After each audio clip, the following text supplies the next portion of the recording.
Të dashur aktivist, të dashur mbështetës të Lidhjes Demokratike të Kosovës, të dashur qytetar të Republikës sonë, sot në serinë qendrore të LDK-s janë deponuar 148 nënshkrime të delegatëve të kuvendit tonë, nënshkrime të para verifikuara nga sekretariati ynë. Nisma dorëzuar bën thirrje për mbajtjen e kuvendit të jashtëzakonshëm të LDK-s dhe për shkarkimin tim nga detyra e kryetarit të LDK-s. Donse plot 207 delegatë të tjerë nuk janë bërë pjesë e kësaj nisme, në respekt plot statutit dhe të vullnetit të 1/3 së delegatëve tonë, siç dhe jam zotuar publikisht, siç edhe kam vepruar gjithnjë, kam autorizuar sekretarin e përgjithshëm që të nisë menjëherë procedurat e nevojshme për mbajtjen e këtij kuvendi. Pas verifikimit plot të nënshkrimeve, do caktohet pa asnjë vonesë data dhe vendi i mbajtjes së kuvendit. LDK ka qenë dhe duhet mbetet shtëpi e demokracisë. Prandaj nuk do t'i shmangem asnjë procesi demokratik, nuk do t'i ikë asnjë vote dhe nuk do ta mbaj asnjë detyrë kundër vullnetit të shumicës. Në këtë pikë, më duhet po ashtu të njoftoj qytetarët e vendit tim se për shkak të kësaj nisme detyrohem të ndërpres të gjitha angazhimet për formimin e institucioneve të Republikës që i presni me të drejtë tash e sa kohë. Në këto rrethana, për shkak të kësaj nisme, nuk do të ishte as serioze dhe as e përgjithshme që unë të vazhdoja të negocioja në emër të LDK-s, ndërkohë që mandati im për të udhëhequr dhe përfaqësuar atë është vënë në diskutim nga brenda shtëpisë time. Sado e vështirë, nuk do të besoj se besedimet rreth parë kanë qenë arsyeja e ngutisë për kuvend të paprecedent. Por tani që ai thirret, ai mbivendoset secilit angazhim tjetër. Fatkeqësisht, qytetarët e Kosovës do të pasojnë më së shumti në këtë drejtim, LDK bashkë me ta. Zonja Zotrin, respektimi i procedurës së nisë nuk do të thotë se duhet të heshtim për rrethanat në të cilat kjo nisë fatkeqësisht po zhvillohet. Kjo nisë vjen në një moment shumë kritik për ne si parti dhe për vendin, për Kosovën si tërësi. Vjen gjatë bisedimeve për formimin e institucioneve, kur ne nuk duhet të kishim as brengë as kohë për apetite tjera përveç se bërjes së institucioneve të shtetit. Vjen vetëm pak muaj pas kuvendit të 30 janarit, kur delegatët tonë shprehën vullnetin e tyre të qartë, dhe vjen pas zgjedhjeve të qershorit, në të cilat zgjedhje LDK me qellat e shënoi rritje. Nuk e fshej keqardhjen time, jo sepse do të dal përsëri para delegatëve, nga vota e vendimit tyre nuk kam pasur dhe nuk kam frikë asnjëherë. Madje në gjysmë mandati bëhet hera e tretë që bëj këtë.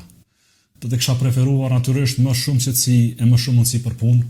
E ndonjëherë pyetem, sidomos duke parë vrudhën e këtyre javëve të fundit kundër vetës, se ku do të ishim ne si LDK, sigurisht gjithë kjo energji, kjo angazhim do të drejtohej në ngritjen tonë në vend të betejës për karrike. Dhe i keqardhë sepse sot jemi detyruar ta kthejmë vëmendjen sërish nga vetja tek një proces që mund të na dëmtojë pariparueshëm nga brenda, edhe të lë Kosovën pa institucione dhe potencialisht përballë zgjedhjeve të reja në vjesht. Në vlerat e mia, LDK do duhet sillej si shtëpi e interesave të qytetarëve, jo apetiteve për kryetarin e karrikën e kryetarit. Karrikën të cilën aq shumë e lakmojnë e aq pak e kuptojnë. Le ta marrin fundja, por kanë mundur ta bëjnë me më kujdes, jo për bashkëpunëtor, por për popullin që shen, që vëzhgon, që dëshpërohet, por me gjithë të vepron. Të jeni sigurt, ky popull do të veprojë. Nuk mund të fshej as shqetësimin tim për atë që kjo nisë mund të shkaktojë LDK-s. Në historinë tonë 37 vjeçare nuk ka pasur në praktikë të tillë shkarkimin e kryetarit vetëm pak muaj para zgjedhjeve të rregullta partijake e vetëm pak muaj pas konfirmimit partijak. Nuk e kuptoj ngutin, as kohën, edhe më pak zellin për të rrezikuar LDK-n. Citjet e jashtme do të venitën shpejt, do të besim sërish ne, vetëm ne.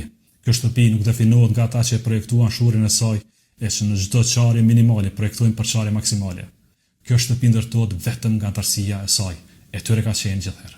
Unë kam bërë gjithçka dhe do të bëj gjithçka që kjo shtëpi të mos dëmtohet, por nuk mund ta mbaj përgjegjësinë për një proces që nuk e kam nisur, nuk e kam dashur, nuk e kam pritur.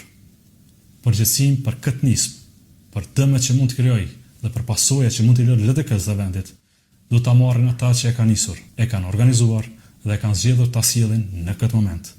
Dhe jam i bindur se do ta bartin, ndonse atëherë do të jetë vonë e do t'i kërkojnë ditë si këto. Gjithsesi, unë do ta bëj detyrën time. Nuk e kam kërkuar këtë betejë, por nuk do të iki.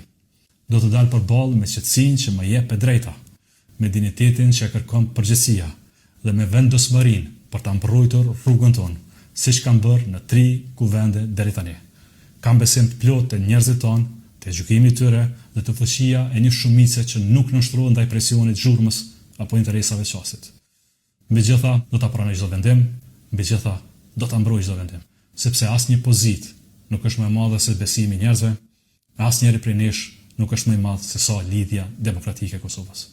Dhe asnjë interes para asnjë karrike personale nuk mund të jetë më i madh se Republika jonë.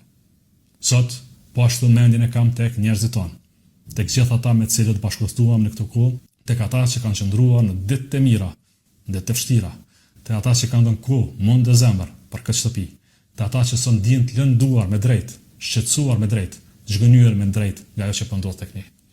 Atyre dua t'ju them mos e humbni besimin. Luftoni për atë që besoni.